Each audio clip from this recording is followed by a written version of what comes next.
Hey guys, Boz here with a first look at Road to Ballhalla. Now I want to stress right off the bat, TinyBuild Games is the publisher of this game, sent me an access code to be able to beta test this. It's not out yet. They say it's available mid-2016, so it sounds like it's close, but you'll have to keep an eye on their Twitter, their websites, or whatever to know when it officially is out. And I'll say something too when I hear. But TinyBuild sent me a code, so big thanks to them. They make other games like Speedrunners, which is a favorite of mine, Party Hard, Punch Club, and some other great games. So what is Ballhalla? And look in the description of the video if you want links to all of their stuff and sites and things and more information on Ballhalla. But what is it? It's a rhythm-driven puzzle platformer to marble at. And I say marble, not marble. So in this game, you lead your ball that you control. You can use keyboard, you can use controller. I was using an Xbox controller when I played it. You lead it through a maze and try to get to an exit point. In some cases, it might be like a teleport that takes you to other parts of the map that you can't see. But eventually you do reach the end and you progress through multiple levels and different stages of levels. Very, very, very fun game. It reminds me a lot of the old days when I played Marble Madness, Oxid, which was an old Atari and Amiga game. Some people may compare it to like Hamster Ball or Super Monkey Ball. It's similar. I mean, it's kind of the same process. You're rolling a ball and all that. But Marble Madness was a huge game for me when I was a kid in the arcades. Loved it because it had the big trackball that let you move the ball through the mazes. But I was really excited when I saw this game when they first tweeted about it, and I was really happy to get a copy to play.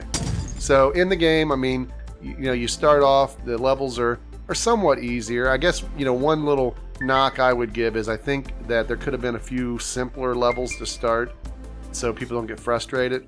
I mean, I got through some of the first levels, but I did find them that like the first example level was really easy, and then it started to get a little bit harder than I expected quickly. Usually I think games like to build you up, make you feel better, and then start hitting you in the gut.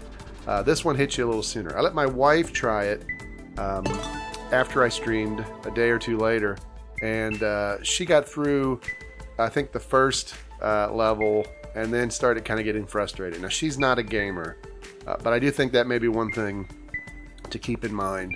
But I loved the game. I played it for about 3 hours and went through all the different levels. I did not finish the game. I'm going to play it some more, but 3 hours, and I did get very frustrated at times.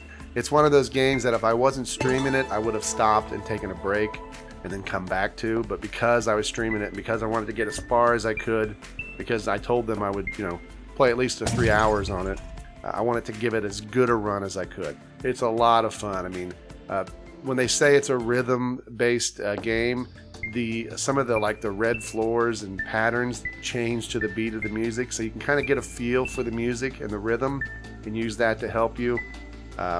Your ball has life to it, which is what the green circle on your bottom left of the screen shows.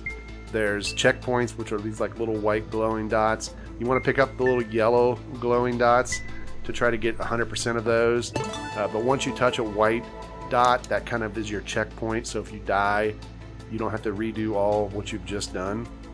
The floor pattern takes away some of your life. When your life is at 0, you die. If you move fast on a floor while it turns red, you do die immediately. Obviously, there's different patterns to the different levels to the floors. There's transporters. There is timers, different gates, lasers. I mean, it's insane the level of stuff that you have to deal with. The levels I thought were really a lot of fun. Like I said, they did get hard, and I felt like I felt like I was out of my element. I mean, I'm not a hardcore puzzler, at these kind of things.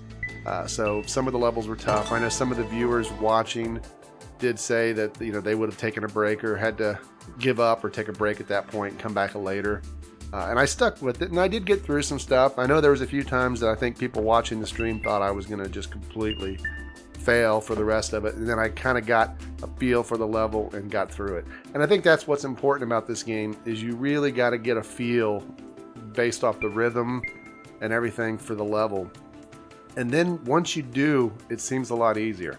There were some other tricky spots in the game too, where like the room would rotate, and when it did that, you had to kind of rotate your controller, or mentally or physically, because what was up was not up anymore.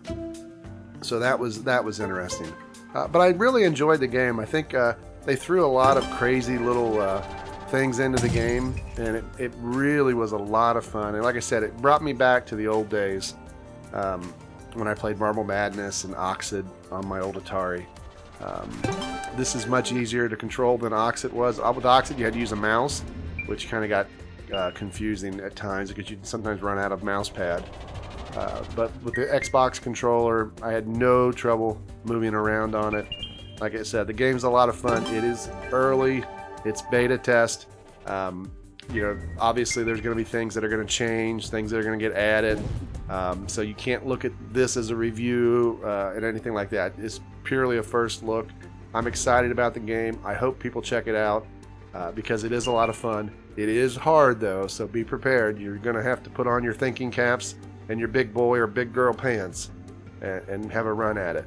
But again, big thanks to TinyBuild Games. I hope you guys check out the game. And again, description of the video has links to all the information you might need on this game and other games by TinyBuild. And I want to thank them again for the early access copy of the beta. So hope you guys like it, and like I said, check it out. I'll keep you up to date when the game gets released.